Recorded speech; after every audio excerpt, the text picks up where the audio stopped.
तो बिहार में विधानसभा चुनाव की रणभेरी बज चुकी है। 2 चरणों में चुनाव होगा। पहले फेज में 6 नवंबर को 121 सीटों पर वोटिंग होगी, जबकि दूसरे फेज में 11 नवंबर को 122 सीटों पर वोट डाले जाएंगे और काउंटिंग 14 नवंबर को होगी। हालांकि चुनाव तारीखों के ऐलान के साथ ही सियासी दलों में अब हलचल तेज हो गई है और वजह है सीट शेयरिंग।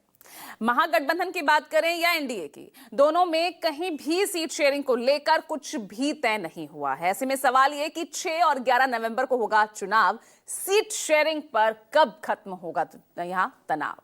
आज इसी मुद्दे पर हम चर्चा करेंगे। साथ ही बात होगी पलायन पर फंसे नीतीश रेवड़ी पर जीतेंगे 25। तो चले शो की शुरुआत करते हैं। इन तमाम सवालों का जवाब ढूंढने की कोशिश करेंगे, लेकिन उससे पहले बिहार में मचे घमासान को लेकर क्या पॉलिटिकल रिएक्शंस हैं, पहले वो सुनिए। बिहार के लोग इस बार तेजस्वी के साथ हर एक बिहारी सीएम होगा। सीएम यानी चेंज मेकर बनेगा। ये हम सब लोग मिलकर के एक सुनहरा, बेहतर, विकसित बिहार बनाने का काम करेंगे। एनडीए का लगातार बैठक हो रही है। एक अंतिम बैठक हम करने जा रहे हैं 8 तारीख और आशा हम करते हैं कि एनडीए एक हमारा परिवार है जाकर, और उसके लिए जो हमारा केंद्र का नेतृत्व है, नेता हमारे हैं, मिल रहे हैं, बैठकें भी हो रही है।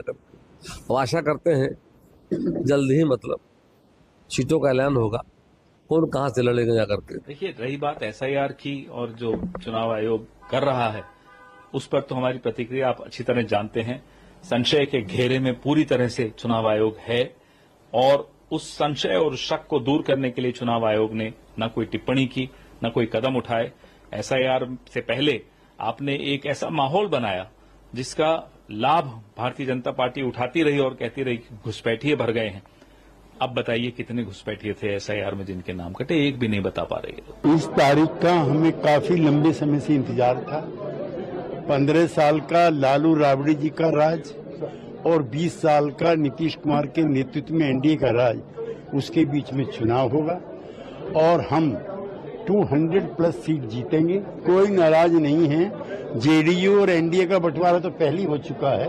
जहां तक चिराग पासवान की बात है, वो गठबंधन के महत्वपूर्ण नेता हैं और उनसे साथ वार्ता अंतिम दौर में। वोट की जो गिनती है वो नेहरू जी के जन्मतिथि पर, तो ये जीत तो पहले ही हो गई। हम लोग जनता की जीत हो। मैं पहले भी कहा कि सीएम मुद्दा ही नहीं है, व्यक्ति मुद्दा ही नहीं है, बिहार और बिहारी मुद्दा है, जनता मुद्दा है।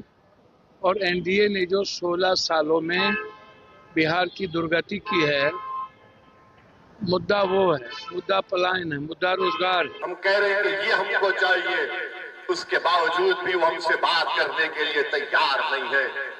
तो बिहार की जनता को मालूम हो गया कि कौन मोदी, अमित शाह और नीतीश कुमार की सरकार दोबारा बनाने से रोकना चाहता है और कौन उसको लाना चाहता है। और सुन लो तेजस्वी, सुन लो राजद के नेता, हम तुमको बता रहे हैं तुम्हारी नादानी तुमको नुकसान पहुंचाएगी। तुम ये समझ रहे हो कि तुम सब कुछ कर जाओगे, तुम नहीं कर सकते।